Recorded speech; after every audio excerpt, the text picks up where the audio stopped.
Today? Good. Good.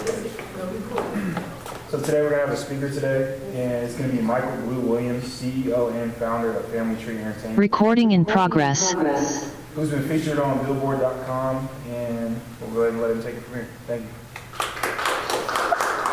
you. Okay, so first thing, I gotta get you to work on the intro. I'm gonna have to get you to work on. We gotta make that sound more hype. Like, we gotta kind of put a little umph into it, make you feel excited. They're like, "Who is Michael Blue Williams?" Like, no, you gotta say something like Central State alumni, one of the biggest managers in hip hop music history, has managed Outkast and John L. Jones and Young Bloods and Nas and Busta Rhymes and Mason Gray and CeeLo Green and Nick Cannon and all these people, and put a little hype into it. Make everybody feel like, all right, I might actually get something out of this guest speaker. All right, we'll work on that next time. How you guys doing today?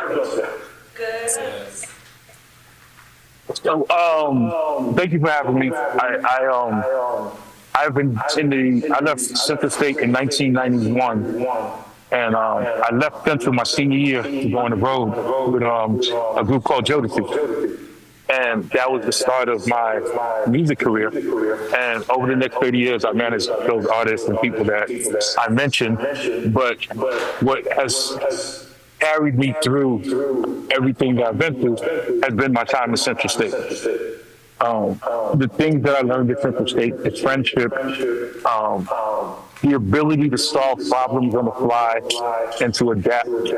I tell people that's what you learn at a Central, at HBCU, is you learn survival skills. You learn how to communicate. I'm a kid from the Bronx, New York. So when I got to Central, I had all these people from, like, I grew up in the Bronx, like New York is the center of the universe in my head.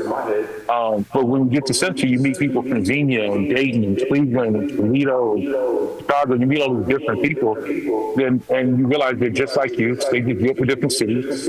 And you learn how to communicate with people, and you learn to appreciate the differences. And why does that matter? Because when you get into a business like entertainment, you're going to meet a lot of people from a lot of different places, and you have to learn to adjust and adapt to personalities. You have to learn how to read people's body language. You have to read, like, their behavior. You have to understand. And Central taught me all of that. So even as I start this, I just always want to make sure that I give the proper appreciation for Central State and the education that I got there. I am currently how many of y'all want to be in the entertainment business? Who wants to be in the entertainment business? Anybody? One. Is it too loud where I am? Do I need to go out to like quieter? No, it's good. Yeah. So you two young ladies, you said you want to be in entertainment. What do you want to do? I want to write for like movies or TV shows. Okay. I want to be on music. I want to be in the music entertainment side of the media. Okay. I want to eventually hold my own podcast. You want to do your own podcast? You said you want to do your own podcast? Yes, sir. So you can start tomorrow with your own podcast. Like, the podcast game is like, there's nothing in your way about your podcast game but you. Like, you can start in college, start building your audience, and and let them grow with you. So you starting tomorrow. I'm gonna get your info. We're gonna circle back and figure out what you need to get started. Because starting a podcast is really about you and how hard you want to go, and marketing and making yourself interesting enough that people want to hear what you got to talk about. You're a young lady that wants to be a writer, wants to write. So we're in an interesting time in the business. The people that have controlled the business for so long have kind of run out of stories.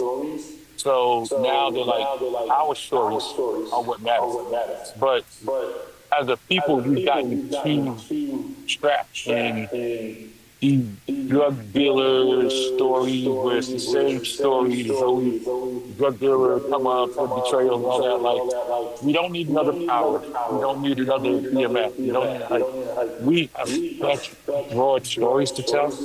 Like, if you're gonna do like use your full like use the full spectrum of what we are as a people.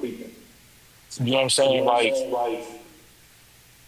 we're not growing when we're just telling the same stories about us. Like, you don't tell stories about all the other parts of who we are as black people. So when you write, try and tap into all those. It'll go further. You know, that's just what I see. And also, as much as AI is coming, and AI is going to be a problem for a lot of creators because it's gonna change the game. What makes us special to me is AI can't AI doesn't have a soul. As good as AI wants to might tell a story, they might be able to be creative. They don't have that soul. And for black people, that's what makes us special is our soul. And so Right. everything You you write, want to put your soul into, you want to give it that's the magic. But, and then, like, I know scholars didn't necessarily always teach it, but there are programs and there's a course you can take that'll teach you about writing screenplays, how to do it, how to structure it.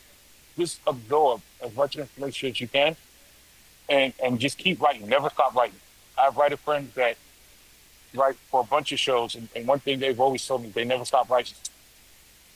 They just write it and they put it away. You never know, because what ends up happening a lot of times is you might be a writer for like 5 or 6 years. You might write for 10 years. Then you finally get your break. And once you get your break, the way the business works is then everybody comes to you to see what else you got. So that stuff that you're writing now, 10 years from now, you might need it because you need some material, you need something. So keep writing, keep, keep like building up your portfolio of projects and touch everything. That would be my advice. Um, and then the last person, you said you wanted to get onto the music side. So I'm going to be brutally honest. We are probably the worst. We're in the worst space as an industry that we've ever been because for the first time in the music business, it's not about the talent. Right now, these days, it's really just about a lot of manufactured artists and playing the digital game because the record labels, they used to want to find stars. They used to be about making stars, and now they just want people to feed the streaming machine. So they don't care about stars as much. That's why they're not developing them. So on one hand, that's bad. On the other hand, it's like the wild, wild west out here right now. Like you wanna learn the business because you can go independent, you can put out your own music, you don't need to go to a label. You just gotta find your audience and find your client's audience and then hyper feed them. So you gotta know how to market, you gotta know how to understand distribution, you gotta understand a lot of pieces, but there's a time when you can be more independent. Um, the days are just, I'm gonna go and get a big record deal and get a track, and then I'm gonna get on the radio, and that's all changed. But there's a freedom now if you can build your artist a website and you can aggregate their fans and find out where their fans are. You can build your own ecosystem, and you don't need nobody else. So that's the cool part. Like right now, you can be totally on some just I'm like Chance was, like a lot of you just really can build your own ecosystem if you can really tap into your fans. So that would be like just some based on what you guys said you want to do. That's kind of what I would give you some advice on.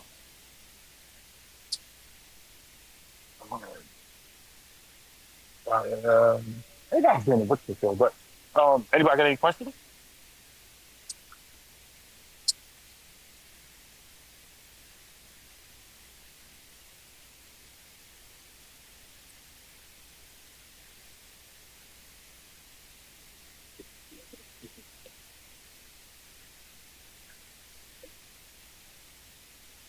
Um, so when I left Central, I went on the road and I was what they call a roadie. So my job on the road was I did everything that nobody else wanted to do. Yeah, I was the bottom of the totem pole. I loaded the bus, unloaded the bus. I made the Waffle House run. I did all the little jobs. Then I graduated and I became a bodyguard. And then for the bodyguard, I became a road manager. Um, and then eventually, Queen Latifah and her partner Shakim invited me to come and work for them as a manager.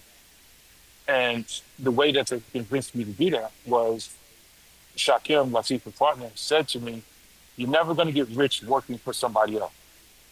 And you're definitely never going to get as rich as that person that you work for."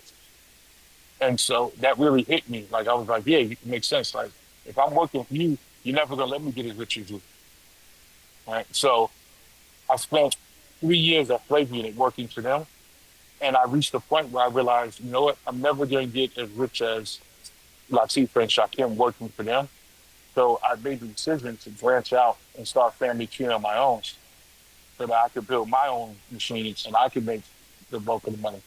So it's that entrepreneurial spirit. It's just that I think I can do it on my own. Or I want to do it. I think I've learned enough and I'm ready to stand on my own. And I want to make the money like for the work that I'm doing. I want to get paid my values. And so that's what I was. That was like where my head was at.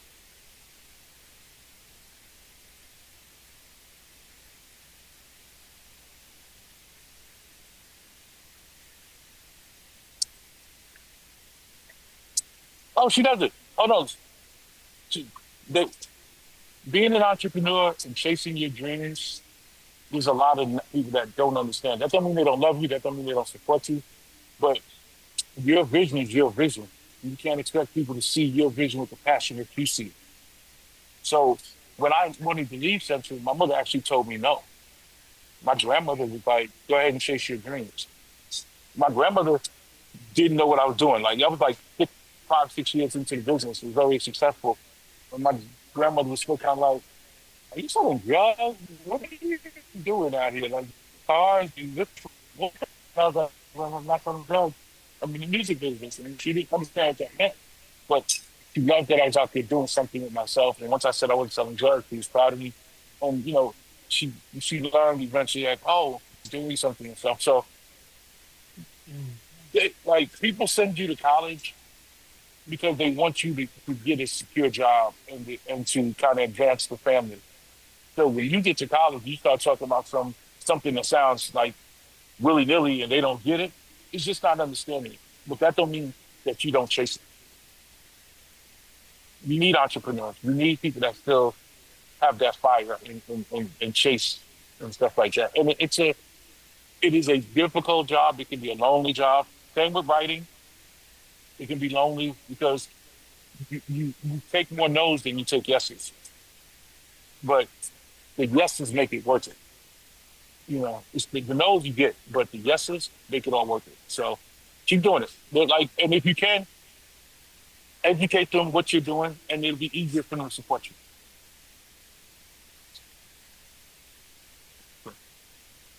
Anybody else have any question?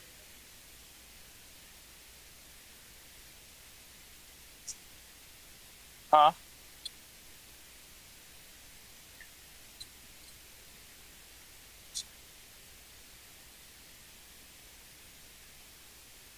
Have a better relationship with money.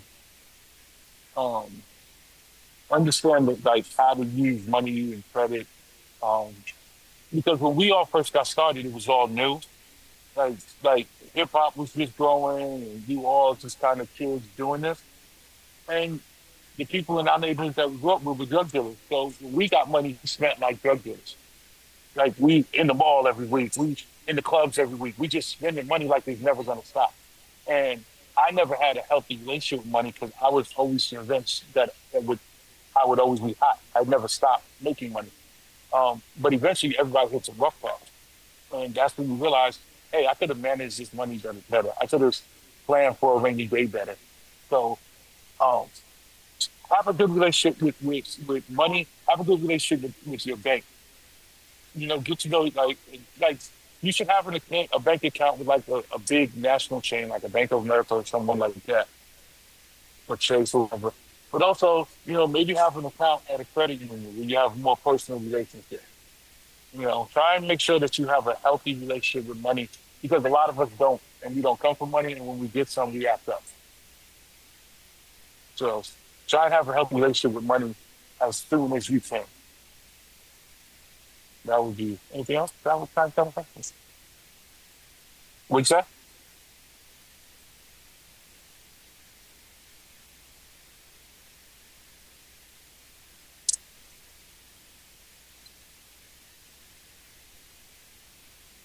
So the challenges are going to come and the failures are going to come, but they're lessons. And the key is not to let any one challenge or failure defeat you.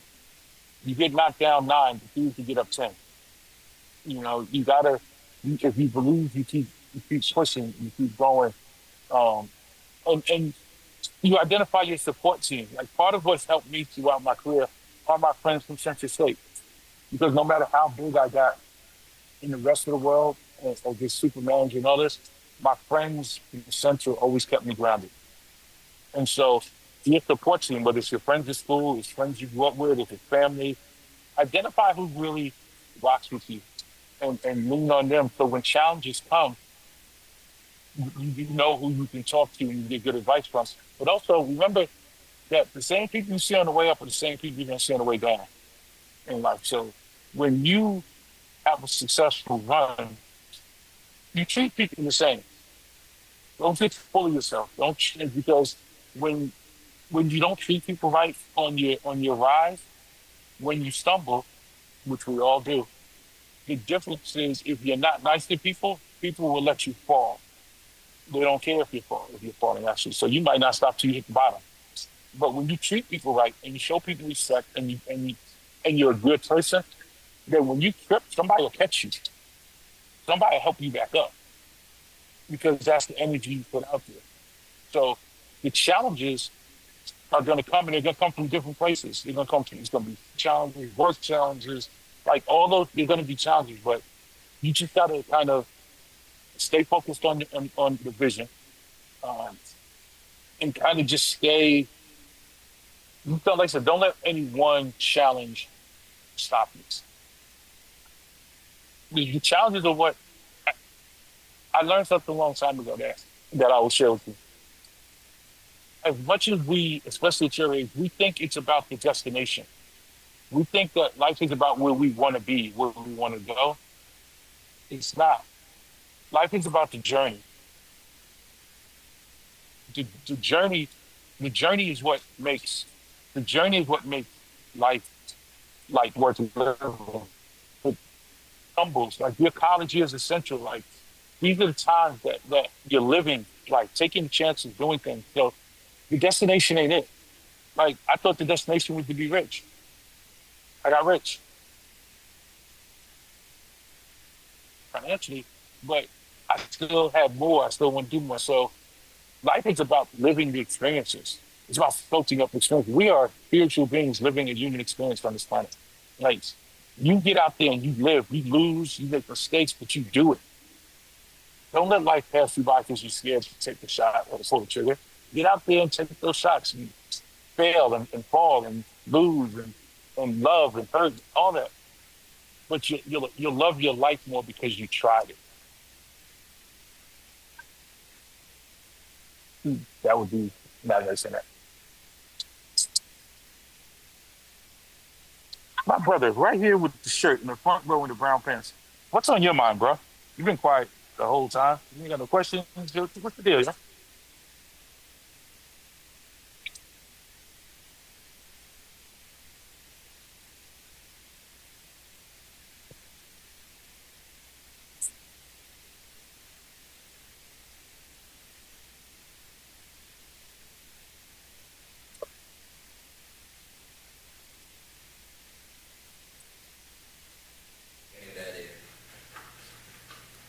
So I have.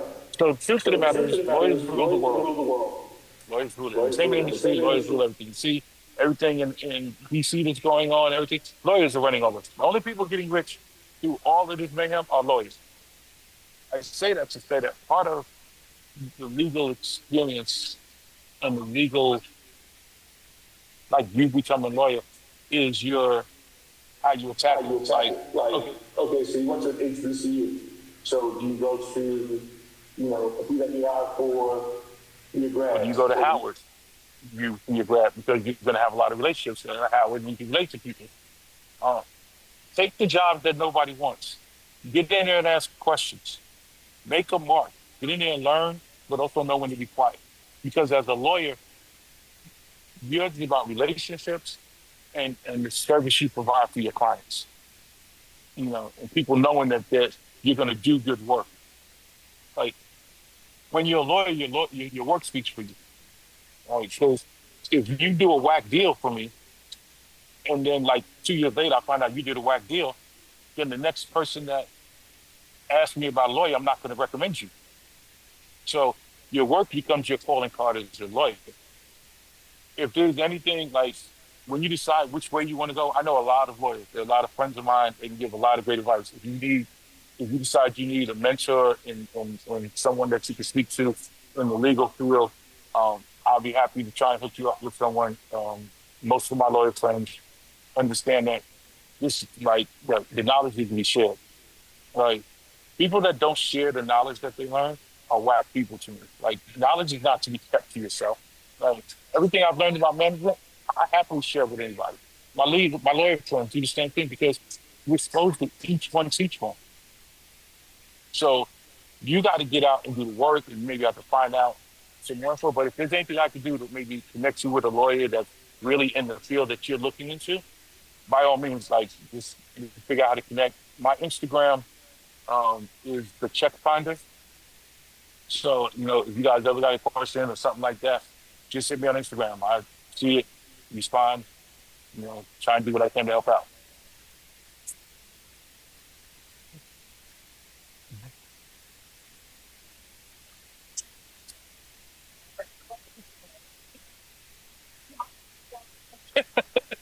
It's okay. Yes, you did. Yes, it's okay.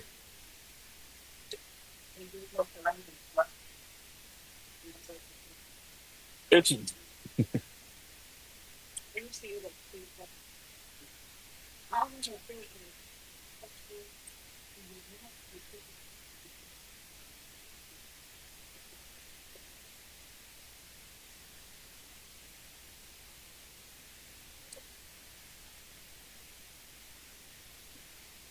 Mhm.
Thank you.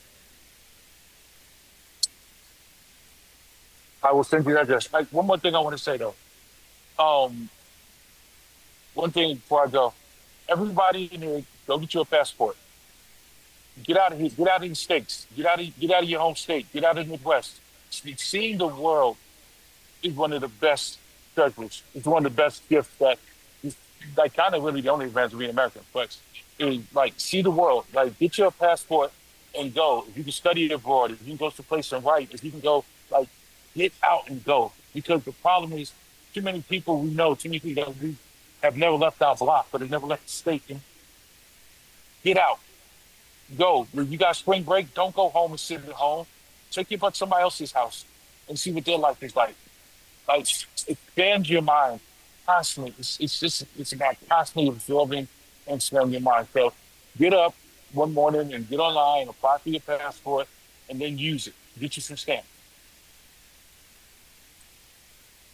All right. Thank you. Thank you for having me, Doc. Professor, I appreciate it. I appreciate you. Thank you.